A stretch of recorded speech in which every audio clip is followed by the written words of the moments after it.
வாழ்க வளமுடன். இன்றைய தவ நிகழ்வுக்கு முன்பாக நாம் சிந்திக்க இருக்கின்ற தலைப்பு விதி மதி. இந்த உலகத்தில் உள்ள ஒவ்வொரு மனிதனுக்கும் அவனுக்கென்று ஒரு தனிப்பட்ட விதி மற்றும் மதி இருக்கிறது. நம் வாழ்வில் நடைபெறும் நிகழ்ச்சிகள் அனைத்தும் விதிப்படிதான் நடக்கின்றனவா அல்லது விதியை மதியால் வெல்ல முடியுமா? அதாவது விதியை மதியால் வெல்லலாம் என்பது பெரியோர்கள் வாக்கு. அதேபோல் விதி வலியது, அதுவும் பெரியோர்களின் வாக்குதான். இந்த இரண்டில் எது உண்மை என்று எடுத்துக்கொள்வது? சரி, விதி வலியது என்பதற்கு ஒரு கதை, பரிசத் மகாராஜாவின் கதை. பரிசத் மகாராஜா இவர் மகாபாரதத்தில் தருமருக்கு பின்பு அஸ்தினாபுரத்தை ஆண்ட மன்னன். இவன் அபிமன்யுக்கு பிறந்தவன். பரிசத் மகாராஜா ஒரு முறை காட்டில் வேட்டையாடிவிட்டு களைப்போடு ஒரு குடிலுக்கு வருகிறார். அங்கு ஒரு முனிவர் தவநிலையில் இருக்கிறார். அங்கு வேறு யாரும் இல்லை. களைப்புடன் இருந்த ராஜா அந்த முனிவரிடம் தண்ணீர் கேட்கிறார். முனிவர் தவநிலையில் இருந்ததால் ராஜாவின் பேச்சை கேட்க இயலவில்லை. தனது பேச்சுக்கு செவிசாய்க்காத முனிவரின் மீது கோபம் ஏற்பட்டது மன்னனுக்கு. அருகில் கிடந்த இறந்து போன பாம்பை அவர் கழுத்தில் போட்டுவிட்டு சென்று விட்டார். காட்டுக்குள் சென்றிருந்த முனிவரின் மகன் வந்து பார்க்கும் பொழுது தந்தையின் கழுத்தில் இறந்து பாம்பை பார்க்கிறார். யான திருஷ்டியால் நடந்ததை உணர்கிறார். அவர் கோபத்தில் மன்னனுக்கு சாபம் கொடுத்து விடுகிறார். சர்ப்பம் தீண்டி மரணம் ஏற்படுவதாக அப்படின்னு சாபம் கொடுத்துறார். இந்த செய்தி மன்னருக்கும் எட்டுகிறது. அவரும் சோதிடர்கள், ஜாதகம் கணிப்பவர்கள், அந்த கைரேகை பார்ப்பவர்கள் அவங்களெல்லாம் அழைச்சி விசாரிக்கிறார். அவர்களும் மன்னருக்கு சர்ப்பத்தினால் கண்டம் இருப்பதை உறுதி செய்கிறார்கள். உடனே மன்னர் 7 மலை தாண்டி 7 கடல் தாண்டி நடுக்கடலில் கப்பலில் ஒரு 7 அடுக்கிய மாளிகையில் பாதுகாப்புடன் இருக்கிறார். ஒரு நாள் அவர் சாப்பிடும் பழத்தில் புழு வடிவில் இருந்த பூநாகம் தீண்டி இறந்து விடுகிறார். இப்போது விதியை மதியால் வெல்லலாம் என்பதற்கு ஒரு புராண கதை, இரணியன் பிரகலாதன் கதை. இரணியன் அரக்க குலத்தை சேர்ந்தவன். இவன் இறைவனை நோக்கி கடும் தவம் புரிகின்றான். இவன் எங்கே புரிகிறான்னா, மந்திரமலை சாரலில் கால் கட்டை விரலில் நின்று 2 கைகளையும் வான் நோக்கி கூப்பி தவம். அவனுடைய தவத்தினால் அவன் தவக்கணலில் உலக உயிர்கள்லாம் பயங்கரமாக அல்லலுற்றன. தேவர்களும் திருமாலிடம் முறையிட்டனர். உடனே அவன் தவத்தில் இருந்ததுனால எறும்பு புற்று அவனை சூழ்ந்து அவன் தோலும் எலும்புமாக இருக்கிறான். அவன் முன்பு வந்து திருமால் தோன்றாரு. தோண்டி அந்த கமண்டல நீரை அவன் மேல் தெளித்த உடனே அவன் பொன்மேனியுடையவன் ஆகிறான். உனக்கு என்ன வரம் வேண்டும் அப்படின்னு கேட்காரு. உடனே அவன் சாகா வரம் பெற முடியாது, அது இயற்கைக்கு முரம்பானது. ஆனால் அதுதான் அவனுடைய விருப்பம், சாகாமல் இருக்கணுங்கிறது.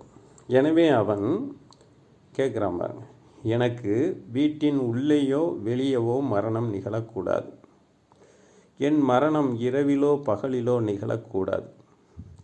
மனிதர்கள், தேவர்கள், விலங்குகள், பறவைகளினால் என் மரணம் நிகழக்கூடாது. எந்த ஒரு ஆயுதத்தாலும் என்னுடைய இறப்பு சம்பவிக்கக்கூடாது என்று இரவா வரத்தை தந்திரமாக பெற்றான். எனவே இப்போது அவன் இரவாமல் இருப்பான் என்பது விதி. நான் சாகவே மாட்டேன் என்ற மமதையில் அவன் அனைவரையும் துன்புறுத்தினான். அவன் மகன் பிரகலாதன் எப்பொழுதும் ஓம் நமோ நாராயணா என்ற திருமாலின் நாமத்தை செபித்து கொண்டே இருப்பான்.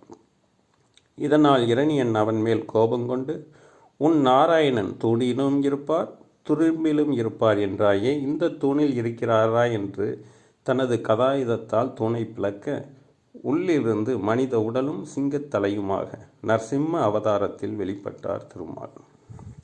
இறைவன் தன் மதியால் இரணியனின் விதியை மாற்றுகிறார். வீட்டின் உள்ளேயும் வெளியவும் அவன் மரணம் நிகழவில்லை, வீட்டின் வாசற்படியில் நிகழ்ந்தது. அதேபோல் அவன் மரணம் இரவிலோ பகலிலோ நடைபெறவில்லை, அந்தி பொழுதில் சாயங்கால நேரத்தில் நடைபெற்றது. மனிதர்களால், தேவர்கள், பறவைகள், விலங்குகளால் அவன் மரணம் நிகழவில்லை. மனித உடலும் சிங்க முகமாக உள்ள நரசிம்மர் அவதாரத்தினால் அவனை வதம் செய்தார். எந்த ஆயுதத்தாலும் அவன் இறப்பு சம்பவிக்கவில்லை. கூரிய நகங்களால் அவன் மரணம் நடந்தது. விதி மதி என்ற தலைப்பில் வேதாத்ரி மகரிஷி அவர்கள் எழுதிய கவி. இயற்கை அதன் நிகழ்ச்சிகளை விதி என்கிறோம், எண்ணத்தின் செயல் வகையை மதி என்கிறோம். இயற்கை நிகழ்ச்சிகள் பஞ்சு இரும்பு என்றால் இவை மதியால் ஆடை ஆயுதங்களாச்சு. இயற்கையினை அறிந்த அளவறிவின் மேன்மை, இதை அறிந்தால் விதி மதியின் குழப்பம் போகும். இயற்கையின்றி என் நிகழ்ச்சி உண்டு சொல்வீர், எண்ணமின்றேல் இயற்கைக்கு சிறப்பு ஏது. இதில் இயற்கை அதன் நிகழ்ச்சிகளை விதி என்கிறோம் என்கிறார். இயற்கை அதன் நிகழ்ச்சிகள் என்றால் அதையும் மகரிஷி அவர்களே சொல்கிறாங்க.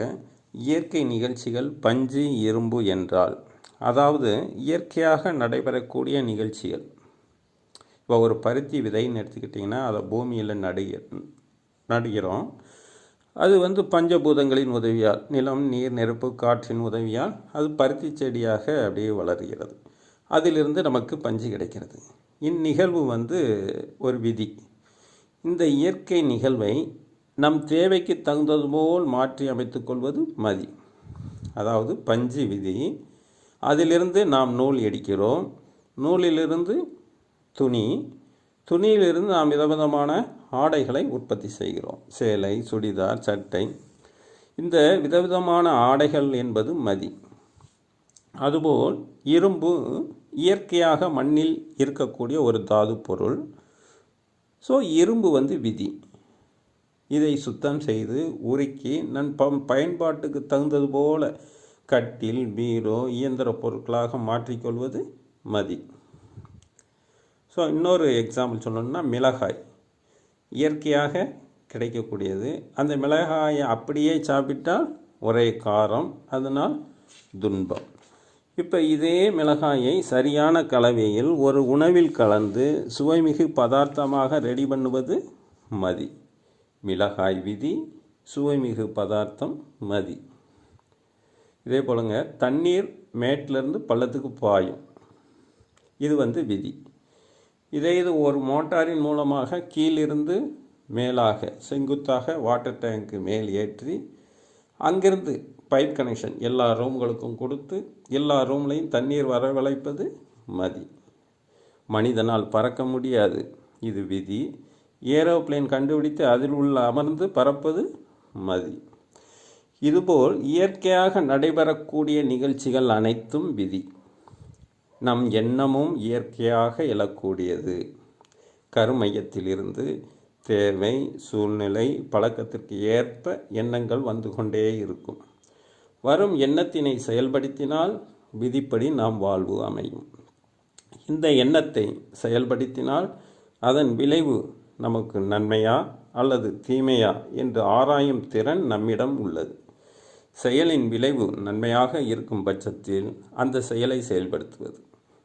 ஒருவேளை செயலின் விளைவு தீமையாக இருக்கும் பட்சத்தில் அந்த செயலை செய்யாமல் இருப்பது. இதுதான் மதி. பசி என்ற உணர்வு நமக்கு வருகிறதுங்க. இது இயற்கை நிகழ்வு, அதாவது விதி. அந்த துன்ப உணர்வை போக்க, அதாவது பசியை போக்க உணவு தேவை. 4 இட்லி சாப்பிடுகிறோம், வயிறு நிரம்பி விட்டது. இப்போ ஒரு அடுத்த ரவுண்டாக சுவையான இட்லி பொடி, தக்காளி சட்னி வருகிறது. ஸோ அதை வைத்து கூடுதலாக 2 இட்லி சாப்பிட்டு விடுகிறோம். விளைவு அஜீரணம், வயிற்று வலி. இப்போ 4 இட்லி சாப்பிடுவதா 6 இட்லி சாப்பிடுவதா என்பது நம் கையில் உள்ளது.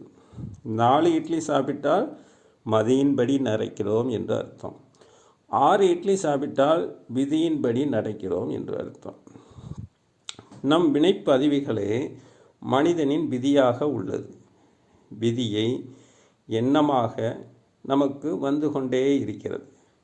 நம் வினைப்பதிவுகளை மகரிஷி அவர்கள் நமக்கு போதித்த முறையில்